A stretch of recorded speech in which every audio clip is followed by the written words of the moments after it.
De volta com o programa No Mundo do Trabalho, ao vivo. Hoje a gente conversa com Eliandro Canto, do Projeto Salva Vidas. Ele tem uma série de novidades para contar aqui para a gente.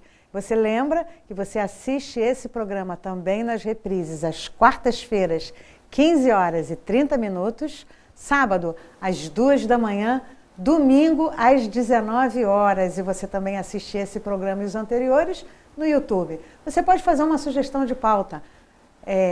Acesse a nossa fanpage No Mundo do Trabalho ou também da TV Cidade, né? Programa ao vivo. Bom dia. Bom dia. As reprises vão passar com um horário diferente, mas nós estamos aqui ao vivo, não é isso? Verdade. Sempre uma alegria, você sabe disso. Obrigado. O carinho, a admiração que eu sinto por esse projeto, que eu vi lá atrás, a gente estava conversando aqui no intervalo, né? Verdade. E hoje aí vamos começar falando sobre a Semana Nacional de Segurança ao Trânsito. Isso. Você é referência sobre esse assunto da cidade e programação. Então, primeiro eu queria te agradecer, sempre abrindo as portas para a gente, né? A gente está... É uma obrigação isso. Sempre sendo convidado para estar aqui, é um prazer, né? Porque você acompanha realmente o Mundo do Trabalho, a professora Rita acompanha o projeto desde quando ele iniciou em 2011. E a gente é muito grato por isso, a gente sabe da importância de estar levando essa informação para quem está em casa. A Semana Nacional de Segurança no Trânsito, ela vai de 18 a 25 de setembro, ela já acontece há muitos anos. E em algumas cidades isso é uma referência nas escolas e existem muitos trabalhos focados não só de 18 a 25, mas durante todo o mês. Uhum. É importante que as escolas tenham esse calendário e que isso entre, ainda não é uma matéria obrigatória nas escolas, mas que isso seja uma matéria extracurricular e que todas as escolas de todos os anos possam ver isso como realmente uma obrigação da escola em educar o seu aluno, independente da idade. Aqui na cidade nós teremos alguns eventos, eu fui convidado inclusive pela Secretaria de Segurança, mas por alguns compromissos não vou poder participar esse ano. Agradeço de antemão o convite, mas infelizmente não vou poder. Então eles vão fazer realmente alguns eventos, algumas palestras e tudo mais, mas isso é muito pouco perante o grande problema que nós temos, né, talvez uma das maiores epidemias que haja hoje no Brasil, que são os acidentes de trânsito, de todas as idades, né? Não tem nenhuma outra doença que mata mais ou deixa mais feridos do que o trânsito. Quando a gente fala uma epidemia, dá a impressão que é uma doença, mas ela mata mais do que muitas doenças juntas. E Teresópolis não está fora dessa estatística, né, Eliandro? Não. A gente basta assistir os noticiários aí da cidade que a gente percebe que diariamente a gente sempre vê que aconteceu um acidente envolvendo jovens, ou moto, ou carro, por diversos motivos. O grande vilão, nós sabemos, né, que é unir a direção ao uso de bebida alcoólica, mas está surgindo aí um vilão grande que é o WhatsApp, é o celular junto à direção, não é isso? A gente hoje vê, né, muitas entrevistas na TV, muitos testes provando para as pessoas que não só a bebida e a direção, mas que talvez o aparelho celular, você mandar uma mensagem, é tão perigoso ou até mais perigoso do que a bebida e a direção, porque já está provado e comprovado de que o cérebro não é capaz de fazer duas coisas ao mesmo tempo com perfeição. Então, quando você começa a fazer uma coisa e você tira um pouquinho aquela atenção, você já perdeu aí a capacidade de reação. E quando você fala em um atropelamento ou uma batida ou alguma coisa assim, você tem frações de segundos, né? Dependendo da velocidade que você está, é menos de 1 segundo para você reagir. E se você não está apto e com atenção total naquilo ali, o acidente é inevitável, infelizmente. Agora, Eliandro, a gente está falando assim, quando a gente fala de Semana Nacional de Segurança no Trânsito, a gente não está falando só do motorista, a gente está falando do pedestre também, não é isso? Principalmente do pedestre. Porque o pedestre também atravessa a rua fora da faixa, também atravessa a rua usando telefone celular, sem prestar atenção, não é isso? Sim, sim. O que todos nós temos que ter consciência, independente de quem tem carro ou não, é que em algum momento todos nós somos pedestres. Não é? Todos nós, em algum momento, vamos atravessar uma rua, em algum momento vamos estar andando na calçada. A questão é que quando você está no carro, a impressão que você tem é que você cria uma fortaleza, que você tem uma armadura que te protege, que você tem o poder de correr e atingir uma velocidade que, como pedestre, é impossível de acontecer. E para o homem isso muito mais ainda, né? Parece que aflora muito mais, por isso que o homem morre muito mais, infelizmente, né? É mais de 70% os acidentes com mortes acontecem com homens e só 30% com mulheres. Então aquela brincadeira de que mulher ao volante, perigo constante, esquece. Está caindo. Tem que trocar, pelo contrário, né? O homem no volante, o perigo é constante. Porque o homem, ele causa acidentes e morre 70% mais do que as mulheres. E isso acontece muito com os jovens.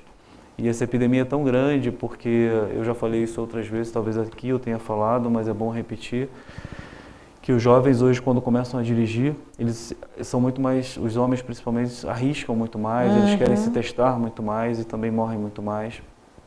E a gente vive uma realidade contrária hoje, né? Os pais é que estão ficando órfãos de seus filhos. Isso é uma realidade muito triste. No Maio Amarelo, no mês de conscientização que nós tivemos aqui, foi um mês inteiro de muitas campanhas. Belíssimo, por sinal. Exatamente. Mais uma vez, parabéns. Obrigado. A gente falou para quase 26 mil pessoas em um mês. Só eu fiz 42 palestras naquele mês. E no dia 24, se eu não me engano, se não me falha a memória, foi a caminhada, você estava presente com a gente. E teve o testemunho lá de algumas mães órfãs de seus filhos, né? A gente teve lá a presença, por exemplo, do Fernando Diniz, que perdeu o filho atropelado, e várias outras pais e mães que estavam lá presentes dando os testemunhos. Porque a realidade é muito dura, né, professora? E a gente precisa de verdade educar os nossos filhos desde pequenininho. É importante a gente tratar desse problema na base. Primeiro, sendo o exemplo, porque nós somos o espelho do nosso filho, né? Que está você é o super-herói, né? Eu sou o super-homem, você é a Mulher Maravilha, né? E é assim, porque eles têm você como todo-poderoso ali, né? Você tem uma força que eles ainda não têm. Eles querem ser você. Então as tuas ações, as tuas atitudes fazem toda a diferença para a vida deles. Se você acha que usar o cinto de segurança não é importante ou simplesmente você não se preocupa com isso, com certeza seu filho também não vai se preocupar, porque aquilo não virou um hábito na vida dele. Sem dúvida. Agora, o cinto, eu acho que já está mais fácil, né, das pessoas utilizarem. Eu acho que o grande vilão ainda continua sendo o álcool e o celular. O que você acha ou não? Assim, é um conjunto, né? Eu vejo muito assim, quando eu vou para o Rio, eu tenho ido muito para o Rio agora, no Rio a gente vê muitas pessoas usando cinto de segurança. Aqui na cidade a gente não vê. Interior, que a fiscalização é muito menor, você não vê. Por exemplo, a gente vai para o interior aqui, a gente não vê ninguém usando, por exemplo, andando de moto usando capacete. No Rio, no centro pelo menos, você não vê ninguém sem capacete. Criança na cadeirinha corretamente, como é que é isso? Muito pouco também, no interior também é muito pouco. Porque o Rio, ou São Paulo, as grandes cidades, as grandes capitais, o número de fiscalização é muito maior. Né? Aí a educação passa pelo bolso, né? Exatamente. Você é obrigado a fazer, aquilo acaba se tornando um hábito, que é positivo. Né? E, infelizmente, a gente pode mudar essa realidade, eu até sempre digo isso, mas a gente não muda da noite para o dia, a gente vai mudar com uma geração, mas tem que começar, e tem que começar logo com os pequenininhos, e criando esse hábito para que eles entendam que aquilo ali é uma coisa natural, como escovar os dentes, né? Você pede ao seu filho para escovar os dentes todos os dias, vai chegar um ponto que você não precisa mais, porque virou rotina na vida dele e é o hábito. Se você entra no seu carro, coloca o cinto de segurança e coloca seu filho na cadeirinha, ele vai entender que aquilo é um hábito e ele precisa fazer sem cobrança. Se fosse assim, seria muito melhor, porque as multas estão aí para penalizar, são duras muitas vezes, as pessoas ficam muito com raiva daquilo, porque, claro, ninguém quer pagar uma multa, mas não precisa ser assim. Porque as leis, eu sempre digo isso, não precisa criar mais lei, já tem lei demais.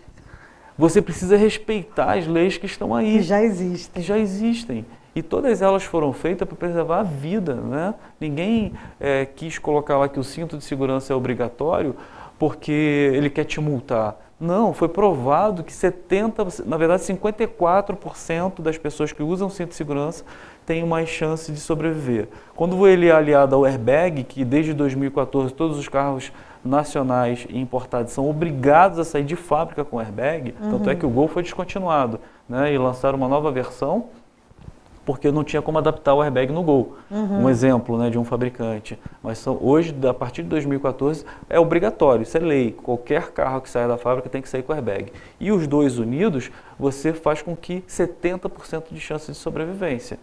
Agora, mesmo quem tem um carrão e que tem airbag, como por exemplo, vamos dar um outro exemplo aqui, que foi mídia nacional e uma dor muito grande para todo mundo, o Cristiano Araújo. Verdade. Um carro top de linha, né? Com airbag para tudo que é lado, airbag lateral, airbag frontal, airbag de fumaça. Enfim, e a velocidade mas totalmente ele fora. Sem cinto de segurança. Também sem cinto. Os dois da frente sofreram algumas escoriações, mas não morreram.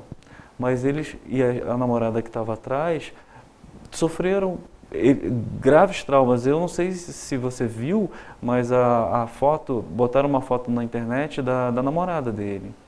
Ela estava assim, praticamente sem o rosto, né? Porque o impacto foi tão grande e ele aparentemente não tinha muitas lesões, né? Física, aparente, mas internamente ele teve lesões e hemorragia para todos os lados. Porque o carro a uma velocidade de 100 km por hora, um cara que pesa 70 quilos vai estar pesando 6 toneladas. E estava bem mais de 100, pelo que a gente soube através da mídia, né? E ele também não tinha 70 quilos, né? Hoje o nosso bate-papo é com o Leandro Canto, do Projeto Salva Vidas. Nós vamos por um rápido intervalo, mas você não saia daí, porque a gente vai falar sobre empreendedorismo social, nós vamos falar sobre premiações, vamos falar sobre Edu e uma novidade que eu estou guardando para daqui a pouco. TV Cidade, Canal 9, fique com a gente.